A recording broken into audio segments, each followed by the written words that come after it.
शान्ताकारं भुजङ्गशयनं पद्मनाभं सुरेशं विश्वाधारं गगनसदृशं मेघवर्णं शुभांगं लक्ष्मीकान्तं कमलनयनं योगीन्द्रविद्यानगम्यं वन्दे विष्णुभवभयहरं सर्वलोकैकनाथम्।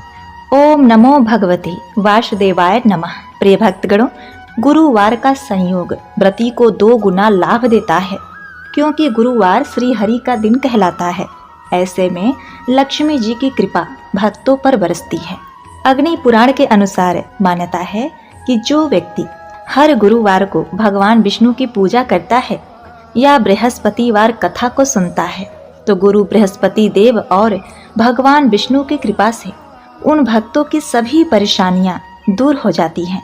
उनकी गरीबी और कष्ट भगवान विष्णु दूर करते हैं। ब्रह्मवर्त पुराण में स्वयं नारद जी ने कहा है कि सुख संपत्ति अच्छे स्वास्थ्य के लिए बृहस्पतिवार के दिन पूजा अर्चना करके बृहस्पतिवार की कथा का श्रवण करना चाहिए। बृहस्पतिवार का व्रत करने तथा व्रत कथा को सुनने से स्त्री पुरुषों के सभी मनोकामनाएं पूरी होती हैं। सुख समृद्धि की कामना रखने वाले भक्तगण इस वीडियो को एक लाइक करके कमेंट में जय हरि विष्णु लिख दीजिए। अब आप श्रवण करेंगे मनोकामनाओं को पूर्ण करने वाली बृहस्पतिवार की पौराणिक कथा। भारतवर्ष में एक प्रतापी और दानी राजा राज करता था। वह नित्य गरीबों और ब्राह्मणों की सहायता करता था। यह बात उसकी रानी को बिल्कुल भी अच्छी नहीं लगती थी। वह न ही गरीबों को दान देती थी, न ही भगवान का पूजन करती थी, और राजा को भी दान देने से मना किया करती थी। एक दिन राजा शिकार खेलने वन को गए हुए थे, तो रानी महल में अकेली थी। उसी समय बृहस्पति देव साधु वेश में राजा के महल में भिक्षा के लिए आए और भिक्षा मांगने लगे। रानी ने भिक्षा देने से तो इनकार कर दिया और कहा, हे साधु महाराज, मैं तो दान पुण्य से तंग आ गई हूँ। मेरा पति सारा धन लुटाते रहते हैं। मेरी इच्छा है कि हमारा धन नष्ट हो जाए, फिर न रहेगा बांस, न बजेगी बांसुरी। साधु ने कहा, देवी, तुम तो बड़ी ही विचित्र हो। धन संतान तो सभी चाहते हैं, पुत्र और लक्ष्मी तो पापी के घर भी होने चाहिए। यदि तुम्हारे पास अधिक धन है तो भूखों को भोजन दो, प्यासों के लिए प्याऊ बनवाओ, मुसाफिरों के लिए धर्मशालाएं खुलवाओ। जो निर्धन अपनी कुंवारी कन्याओं का विवाह नहीं कर सकते, उनका विवाह करा दो। ऐसे और कई काम हैं देवी, जिनके करने से तुम्हारा यश लोक परलोक में फैलेगा। परंतु रानी पर उपदेश का कोई प्रभाव न पड़ा। वह बोली, महाराज, आप मुझे कुछ न समझाएं। मैं ऐसा धन नहीं चाहती जो हर जगह बांटती फिरूं। साधु ने उत्तर दिया, यदि तुम्हारी ऐसी इच्छा है तो तथास्तु, तुम ऐसा ही करना। बृहस्पतिवार को घर लीप कर पीली मिट्टी से अपना सिर धोकर स्नान करना, भट्ठी चढ़ाकर कपड़े धोना, हर बृहस्पतिवार के दिन मांस मदिरा का सेवन करना। अपने पति से कहना कि वो बृहस्पतिवार के दिन हजामत बनवाए। ऐसा करने से आपका सारा धन नष्ट हो जाएगा। इतना कहकर वह साधु महाराज वहां से चले गए। साधु के अनुसार कही बातों को पूरा करते हुए रानी को केवल 3 बृहस्पतिवार ही बीते थे कि उसकी समस्त धन संपत्ति नष्ट हो गई। भोजन के लिए राजा का परिवार तरसने लगा। एक दिन राजा रानी से बोला कि हे रानी, तुम यही रहो, मैं दूसरे देश को जाता हूँ, क्योंकि यहाँ पर सभी लोग मुझे जानते हैं, इसलिए मैं छोटा कार्य नहीं कर सकता। ऐसा कहकर राजा परदेश चला गया। वहां वह जंगल से लकड़ियां काट कर लाता और शहर में बेचता। इस तरह वह अपना जीवन व्यतीत करने लगा। इधर राजा के परदेश जाते ही रानी और दासी दुखी रहने लगे। एक बार जब रानी और दासी को 7 दिन तक बिना भोजन के रहना पड़ा, तो रानी ने अपनी दासी से कहा, हे दासी, पास ही के नगर में मेरी बहन रहती है। वह बड़ी धनवान है, तू उसके पास जा और कुछ लेकर आ, ताकि थोड़ी बहुत गुजर बसर हो जाए। दासी रानी की बहन के पास गई। उस दिन गुरुवार था और रानी की बहन उस समय बृहस्पतिवार की कथा सुन रही थी। दासी ने रानी की बहन को अपनी रानी का संदेश दिया, लेकिन रानी की बड़ी बहन ने कोई उत्तर नहीं दिया। जब दासी को रानी की बहन से कोई उत्तर नहीं मिला तो वह दुखी हुई और उसे क्रोध भी आया। दासी ने वापस आकर रानी को सारी बातें बताईं। यह सुनकर रानी ने अपने भाग्य को कोसा कि जब विपत्ति पड़ती है तो अपने भी साथ छोड़ देते हैं। ऐसा कहकर वह अपने आप को कोसने लगी।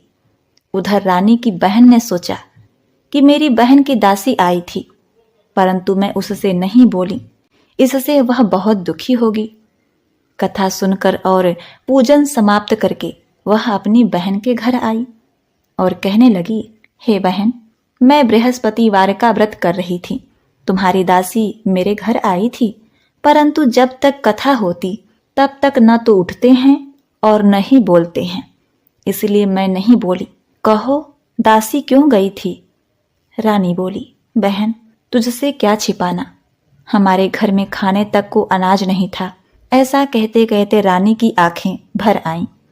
उसने दासी समेत पिछले 7 दिनों से भूखे रहने तक की बात अपनी बहन को विस्तार पूर्वक सुना दी। रानी की बहन बोली, देखो बहन, भगवान बृहस्पति देव सबकी मनोकामनाओं को पूर्ण करते हैं। देखो, शायद तुम्हारे घर में अनाज रखा हो। पहले तो रानी को विश्वास नहीं हुआ, पर बहन के आग्रह करने पर उसने अपनी दासी को अंदर भेजा तो उसे सचमुच अनाज से भरा एक घड़ा मिल गया। यह देखकर दासी को बड़ी हैरानी हुई। दासी रानी से कहने लगी, हे रानी, जब हमको भोजन नहीं मिलता तो हम व्रत ही तो करते हैं, इसीलिए क्यों ना इनसे व्रत और कथा की विधि पूछ ली जाए ताकि हम भी व्रत कर सकें। तब रानी ने अपनी बहन से बृहस्पतिवार व्रत के बारे में पूछा। उसकी बहन ने बताया, बृहस्पतिवार के व्रत में चने की दाल, मुनक्का से विष्णु भगवान का केले की जड़ में पूजन करें तथा दीपक जलाएं, व्रत कथा सुने और पीला भोजन ही करें। इससे बृहस्पति देव प्रसन्न होते हैं। व्रत और पूजन विधि बताकर रानी की बहन अपने घर को लौट गई। 7 दिन के बाद जब गुरुवार आया तो रानी और दासी ने व्रत रखा। घुड़साल में जाकर चना और गुड़ लेकर आई, फिर उसे केले की जड़ तथा विष्णु भगवान का पूजन किया। अब पीला भोजन कहाँ से आए, इस बात को लेकर दोनों बहुत दुखी थीं। चूंकि उन्होंने व्रत रखा था, इसीलिए बृहस्पति देव उससे प्रसन्न हो गए। इसीलिए वे एक साधारण व्यक्ति का रूप धारण करके 2 थाली में सुंदर पीला भोजन दासी को दे गए। भोजन पाकर दासी प्रसन्न हुई और फिर रानी के साथ मिलकर भोजन ग्रहण किया। इसके बाद वे सभी गुरुवार को व्रत और पूजन करने लगे। बृहस्पति देव भगवान की कृपा से उनके पास फिर से धन संपत्ति आ गई, परंतु रानी फिर से पहले की तरह ही आलस्य करने लगी। तब दासी बोली, हे रानी, तुम पहले भी इस प्रकार आलस्य करती थी। तुम्हें धन रखने में कष्ट होता था, इस कारण सभी धन नष्ट हो गया, और अब जब भगवान बृहस्पति देव की कृपा से धन मिला है तो तुम्हें फिर से आलस्य आ रहा है।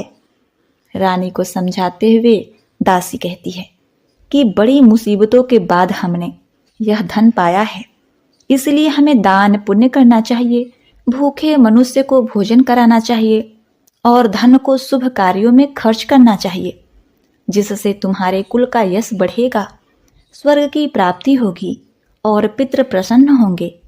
दासी की बात मानकर रानी अपना धन शुभ कार्यों में खर्च करने लगी, जिससे पूरे नगर में उसका यश फैलने लगा। वही इधर एक दिन राजा दुखी होकर जंगल में एक पेड़ के नीचे आसन जमाकर बैठ गया। वह अपनी दशा को याद करके व्याकुल होने लगा। बृहस्पतिवार का दिन था। एकाएक उसने देखा कि निर्जन वन में एक साधु प्रकट हुए। वह साधु वेश में स्वयं बृहस्पति देवता थे। लकड़हारे के सामने आकर बोले, हे लकड़हारे, इस सुनसान जंगल में तू चिंता मग्न क्यों बैठा है? लकड़हारे ने दोनों हाथ जोड़कर प्रणाम किया और उत्तर दिया, महाराज जी, आप सब जानते हैं, मैं क्या कहूँ, यह कहकर रोने लगा और साधु को अपनी आत्मकथा सुनाई। महात्मा जी ने कहा, तुम्हारी स्त्री ने बृहस्पतिवार के दिन बृहस्पति भगवान का निरादर किया है, जिसके कारण रुष्ट होकर उन्होंने तुम्हारी यह दशा कर दी है। अब तुम चिंता को दूर करके मेरे कहने पर चलो, तुम्हारे सब कष्ट दूर हो जाएंगे और भगवान पहले से भी अधिक धन संपत्ति तुम्हें देंगे। तुम बृहस्पतिवार के दिन कथा किया करो।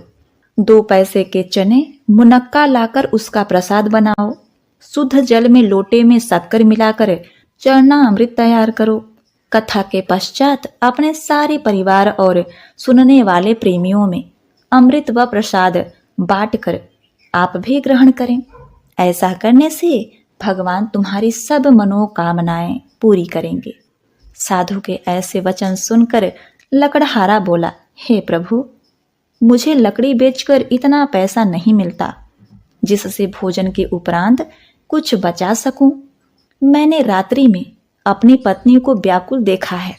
मेरे पास कुछ भी नहीं जिससे मैं उसकी खबर मंगा सकूं। साधु ने कहा, हे लकड़हारे, तुम किसी बात की चिंता मत करो। बृहस्पतिवार के दिन तुम रोजाना की तरह लकड़ियां लेकर शहर को जाओ। तुमको रोज से 2 गुना धन प्राप्त होगा, जिससे तुम भली भांति भोजन कर लोगे तथा बृहस्पति देव की पूजा का सामान भी आ जाएगा। हे राजन, बृहस्पति देव की कथा इस प्रकार से है।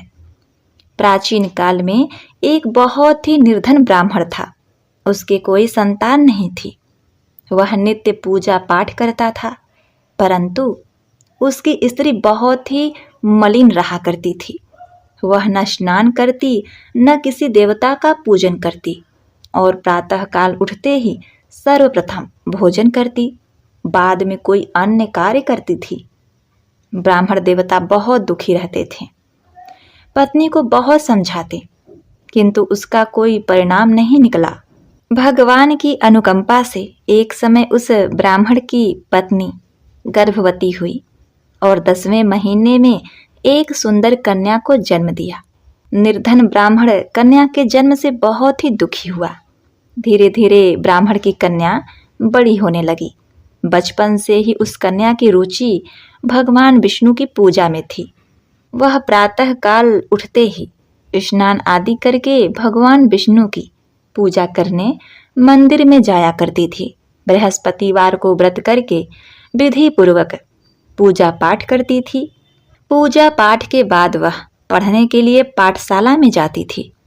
घर से चलते हुए वह मुट्ठी भर जौ साथ लेकर जाती और पाठशाला के रास्ते में थोड़े थोड़े जौ गिराते जाती। पर वह पाठशाला से जब घर लौटती तो जौ के वह दाने सोने में बदले हुए मिलते थे। लड़की सभी सोने के दाने बीन कर लाती थी। एक दिन जब वह सोने के दाने को साफ कर रही थी तो उसकी माँ ने कहा, बेटी, सोने के दाने साफ करने के लिए सोने का सूप भी होना चाहिए। अगले दिन बृहस्पतिवार था। उसने भगवान बृहस्पति देव की पूजा करते हुए प्रार्थना की, हे भगवान, यदि मैंने आपका व्रत विधि पूर्वक किया है तो मुझे सोने का सूप दे दो। भगवान बृहस्पति देव ने उसकी मनोकामना पूरी करने का वचन दिया। पाठशाला से लौटते समय उसे रास्ते में सोने का सूप पड़ा हुआ मिला। घर लौटकर सोने का सूप उसने अपनी माँ को दिखाया। वह सोने के दाने साफ करने लगी। उसी समय नगर का राजकुमार उसके घर के पास से गुजर रहा था। उस सुंदर लड़की को सोने के सूप में जौ साफ करते देखकर राजकुमार उस पर मोहित हो गया। महल में लौटकर राजकुमार ने राजा से उस लड़की से विवाह करने की इच्छा प्रकट की तो राजा ने ब्राह्मण को महल में बुलाकर राजकुमार से उसकी लड़की के विवाह की बात कही। ब्राह्मण तैयार हो गया। धूमधाम से उस लड़की का विवाह राजकुमार से हो गया। अब देखिए, दुल्हन बनकर ब्राह्मण की लड़की महल में चली गई। लड़की के चले जाने से ब्राह्मण फिर से निर्धन हो गया। उसे कई कई दिन भोजन भी नहीं मिलता था। बहुत दुखी होकर ब्राह्मण एक दिन अपनी लड़की के पास गया। अपने पिता से निर्धनता का समाचार सुनकर उसे बहुत सा धन देकर पिता को विदा किया। उस धन से ब्राह्मण के दिन कुछ दिन तो आराम से गुजर गए, लेकिन जल्दी ही फिर भूखों मरने की हालत हो गई। ब्राह्मण अपनी लड़की से धन के लिए फिर महल में पहुंचा। लड़की ने अपने पिता की बुरी हालत देखकर कहा, पिताजी, आखिर आप कब तक मुझसे धन लेकर जीवन यापन करेंगे? आप कोई ऐसा उपाय क्यों नहीं करते जिससे आपका घर धन संपत्ति से भर जाए? ब्राह्मण ने कहा, मैंने तेरी माँ को बहुत समझा दिया, पर उसकी समझ में कुछ नहीं आता। उसका फूहड़पन नष्ट हो तो घर की निर्धनता भी दूर हो जाए। तब कुछ सोचकर लड़की ने पिता से कहा, पिताजी, आप कुछ दिनों के लिए मेरी माँ को मेरे पास छोड़ जाओ। तब कुछ सोचकर ब्राह्मण पत्नी को लड़की के पास महल में छोड़ गया। लड़की ने अपनी माँ से कहा, माँ, तुम प्रातः काल उठकर स्नान आदि करके भगवान बृहस्पति देव विष्णु जी की पूजा अवश्य करना। पूजा करने से तुम्हारी निर्धनता अवश्य ही दूर हो जाएगी। लेकिन उसकी माँ ने उसकी कोई बात नहीं मानी। तब क्रोधित होकर लड़की ने अपनी माँ को एक कक्ष में बंद कर दिया। सूर्योदय के समय माँ को उठाकर जबरदस्ती उसे स्नान कराया और फिर मंदिर ले जाकर भगवान बृहस्पति देव की पूजा कराई। कुछ दिनों तक ऐसा करने से माँ की बुद्धि में परिवर्तन हुआ और वह स्वयं बृहस्पतिवार का व्रत रखने लगी। उसके व्रत रखने से ब्राह्मण के घर में भगवान विष्णु की अनुकंपा से धन की वर्षा होने लगी। दोनों पति पत्नी धन संपत्ति पाकर आनंद पूर्वक जीवन व्यतीत करने लगे और विष्णु धाम को चले गए। इतना कहकर साधु अंतर्ध्यान हो गए। धीरे धीरे समय व्यतीत होने पर फिर वही बृहस्पतिवार का दिन आया। लकड़हारा जंगल से लकड़ी काट कर किसी शहर में बेचने गया।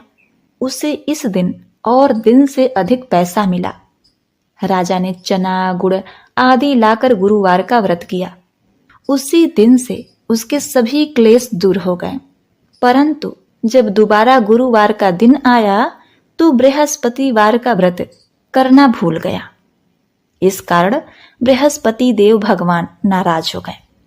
उस दिन उस नगर के राजा ने विशाल यज्ञ का आयोजन किया तथा शहर में यह घोषणा करवा दी कि कोई भी मनुष्य अपने घर में भोजन न बनावे, न आग जलावे।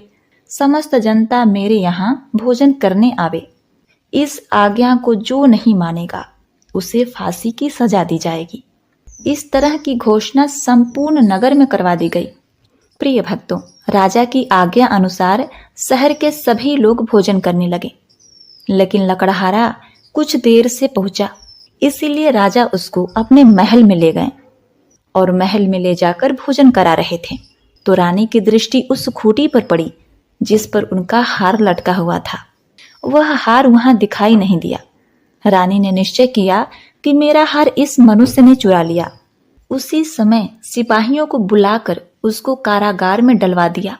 जब लकड़हारा कारागार में पड़ गया और बहुत दुखी होकर विचार करने लगा कि न जाने कौन से पूर्व जन्म के कर्म से मुझे यह दुख प्राप्त हुआ है, और उसी साधु को याद करने लगा जो कि जंगल में मिला था।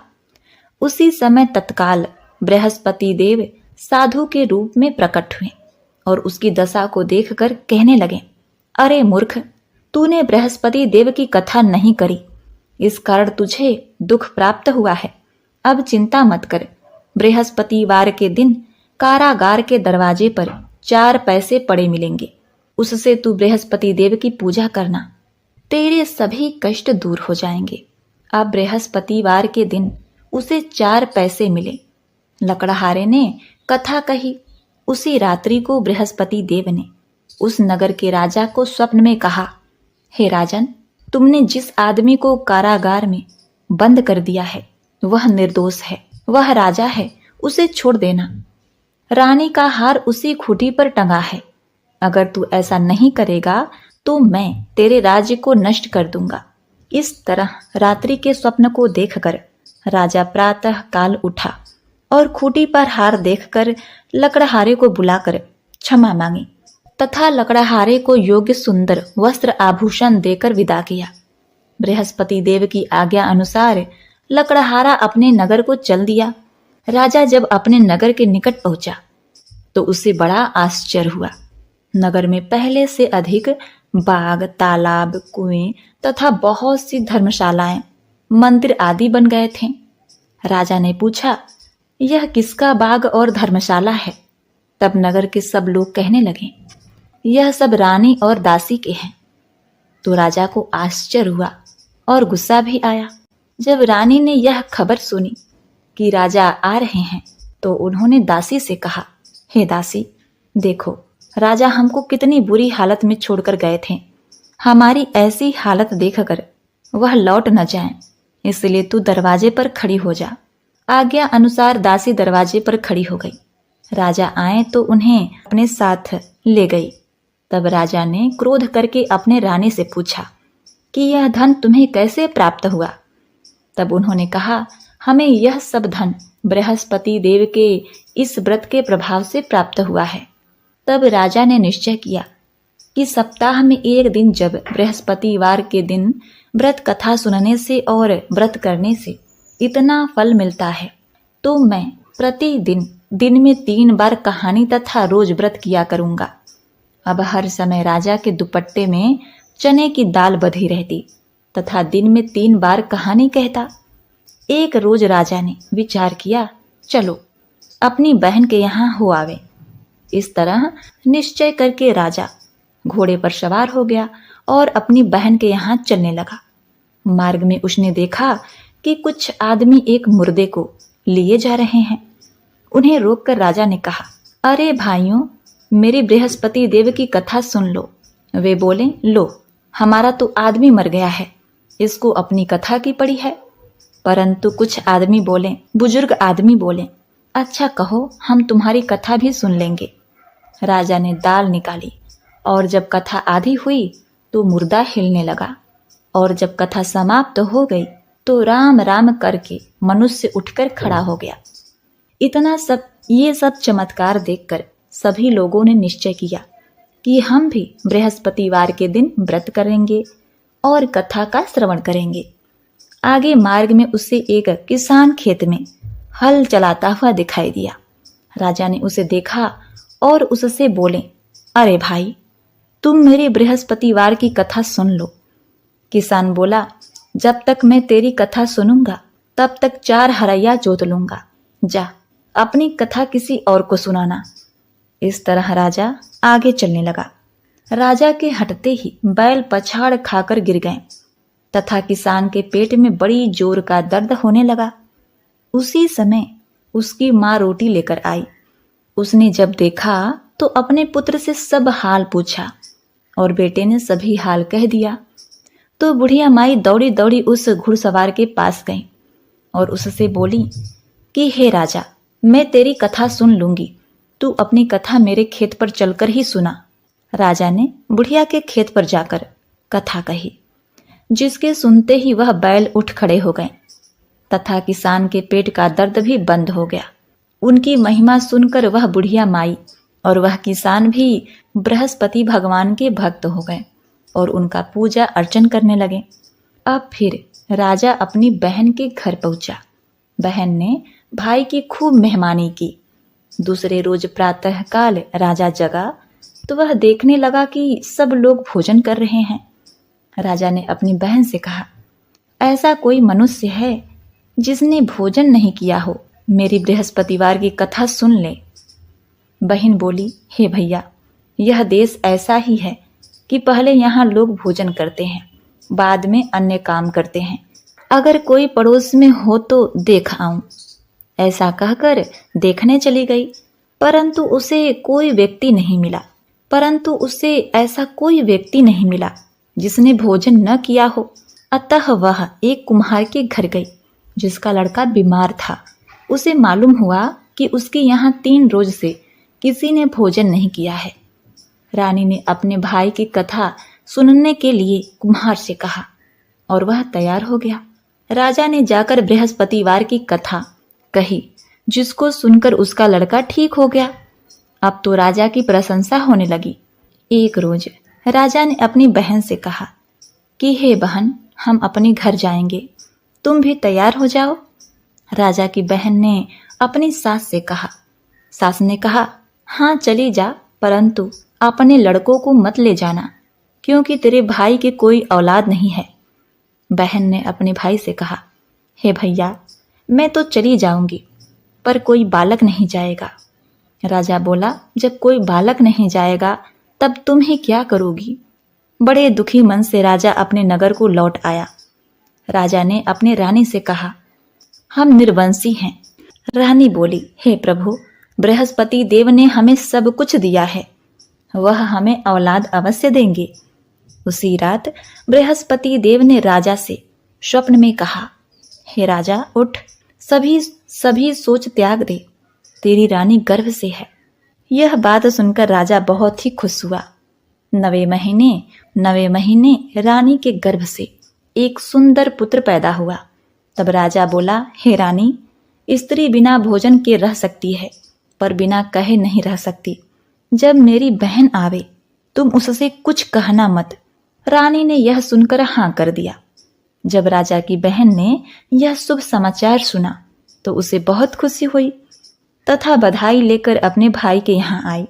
तभी रानी ने कहा, घोड़ा चढ़कर तो नहीं आई, गधा चढ़कर आई। रानी की बहन बोली, भाभी, मैं इस प्रकार न कहती तो तुम्हें औलाद कैसे मिलती। बृहस्पति देव ऐसे ही हैं, जैसी जिसके मन में कामनाएं हैं सभी को पूर्ण करते हैं। जो सदा भावपूर्वक बृहस्पतिवार का व्रत करता है एवं कथा पढ़ता है अथवा सुनता है, दूसरों को सुनाता है, बृहस्पति देव उसकी सभी मनोकामनाएं पूर्ण करते हैं। तो बोलो बृहस्पति भगवान की जय। ओम नमः शिवाय। हर हर महादेव। प्रिय भक्तगणों, श्री सत्यनारायण भगवान की कथा को सुनने के बाद अब आप भगवान श्री सत्यनारायण जी की आरती को सुनते हुए कथा का समापन करते हैं। इसको सुनने के बाद ही कथा पूर्ण मानी जाती है।